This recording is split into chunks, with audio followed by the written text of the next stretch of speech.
विद्यार्थी मित्रांनो, आज आपण मोशन म्हणजे गती या चॅप्टर वरची काही उदाहरणं आपण पाहूया। तर हे उदाहरण या ठिकाणी घेतलेलं आहे। हा टॉपिक फर्स्ट इयरच्या सगळ्या विद्यार्थ्यांसाठी ॲज पर सिलेबस नुसार आहे।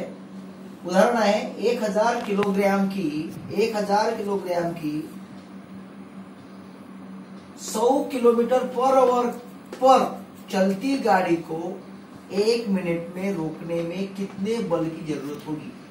इथे काढायचं काय, आपल्याला बल काढायचं आहे, म्हणजे फोर्स काढायचा आहे। फोर्स काढण्याकरता फॉर्म्युला कोणता पाहिला होता आपण? फोर्स इक्वल्स टू फॉर्म्युला होता मास इंटू ऍक्सिलरेशन। आता या ठिकाणी मास कोणता आहे? मास आहे 1000 kg। हे आहे मास, म्हणजे वस्तुमान आहे। मग पहिल्यांदा काय काढणं आवश्यक आहे? पहिल्यांदा काढणं आपल्याला ऍक्सिलरेशन। ऍक्सिलरेशन फॉर्म्युला कोणता आहे?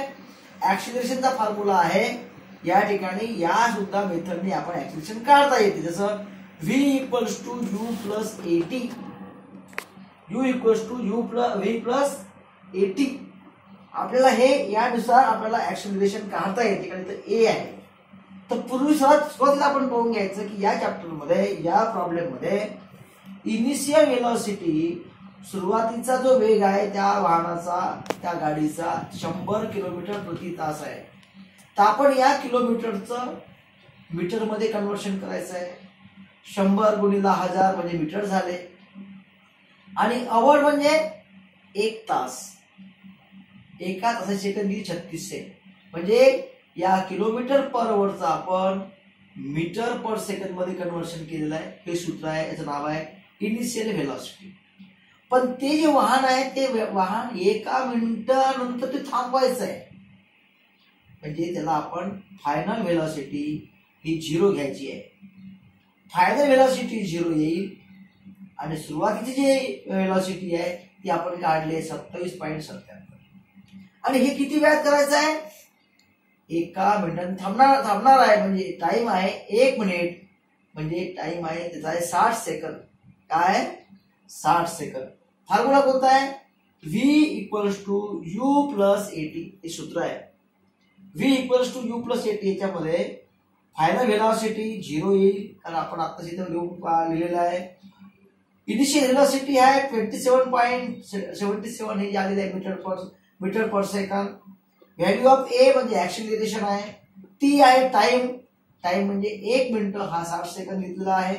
म्हणून a बरोबर हा इकडे राहील, तर v ची किंमत 0 असल्यामुळे हे तिकडे जाईल, म्हणजे मायनस होईल, मायनस 27.77 डिवाइड बाय 60, आणि किंमत येईल 0.46 metre per second square.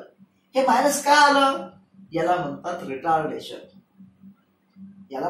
Retardation.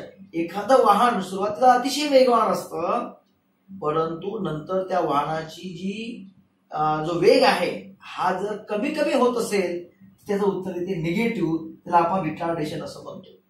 परंतु जेव्हा आपण प्रॉब्लेम सॉल्व्ह करताना मायनस हे घ्यायचं नसतं, तर त्या ठिकाणी आपण पॉझिटिव्हच घ्यायचं असते। Force equals to mass into acceleration, तर तो जे ऍक्सिलरेशन आहे, मास घ्यायचा आहे 1000 kg इंटू ऍक्सिलरेशन जे काढलं आहे 0.46, त्याला आपण रिटार्डेशन असं म्हणतो। ते आहे 0.46, दोघांचा गुणाकार आपण या ठिकाणी दिला आहे 460 न्यूटन। या ठिकाणी हा झाला पहिला प्रॉब्लेम आपण पाहिलेला आहे। दुसरा प्रॉब्लेम आपण या ठिकाणी घेतलाय, एक गेंद 30 मीटर ऊंचाई पर फेंका गया है, गेंद की जमीन पर आने में कितना समय लगेगा। म्हणजे काढायचं काय? यस काढायचं आहे। व्हॅल्यू ऑफ यस म्हणजे या ठिकाणी टाइम काढायचा आहे, तर सॉरी टाइम काढायचं असल्यामुळे या ठिकाणी कितना समय लगेगा म्हणजे टाइम काढायचा आहे। व्हॅल्यू ऑफ जी दिलेली आहे 9.8 सेंटीमीटर पर सेकंड स्क्वेअर। काय काय दिलंय?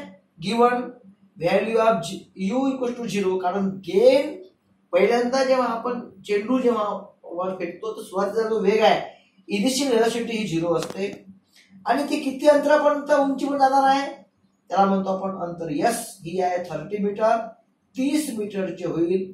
1 मीटर म्हणजे 100 सेंटीमीटर, 30 मीटरची झाली किती? 3000 सेंटीमीटर।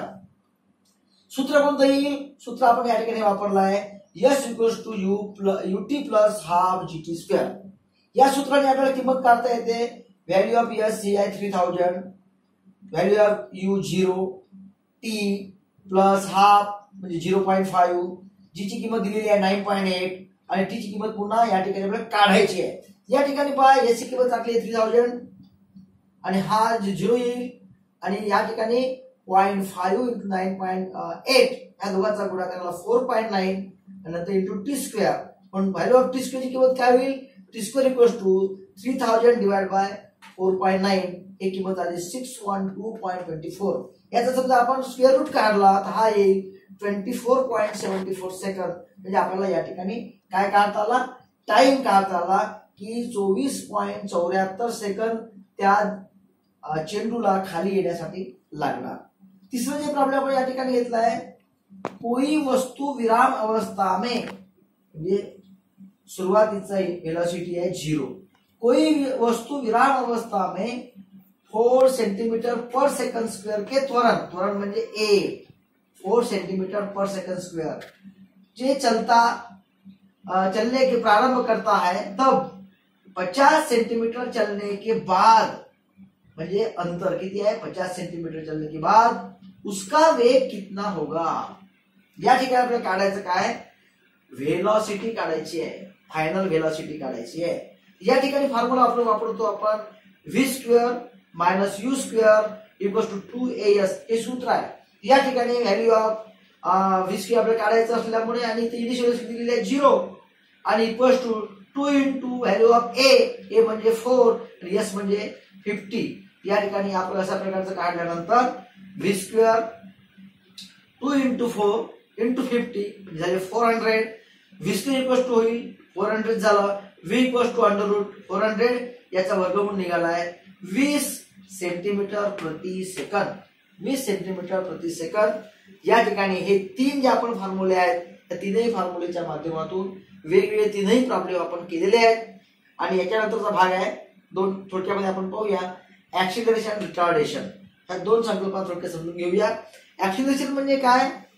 पदार्थाच्या वेगात होणारं पॉझिटिव्ह परिवर्तन. म्हणजे सुरुवातीला वेग जर कमी असेल आणि जर त्या वाहनाचा जर वेग वाढला असेल त्याला आपण ऍक्सिलरेशन असं म्हणतो. पण एखादं वेगात वाहणारं जे वाहन असेल, जर त्या वाहनाचा वेग सुरुवातीला जास्त आहे आणि नंतर कमी कमी होत असेल त्याला आपण म्हणतो रिटार्डेशन. पण दोघांचा जो फॉर्म्युला आहे तो सेम आहे, a equals to v minus U divide by T. अशा प्रकारचे तीन जे महत्वाचे सूत्र आहे आपण या ठिकाणी पाहिलेले आहे. त्याचे आपण प्रॉब्लेम या ठिकाणी पाहिलेले आहे. याची निश्चितपणे आपण प्रॅक्टिस करावी. धन्यवाद.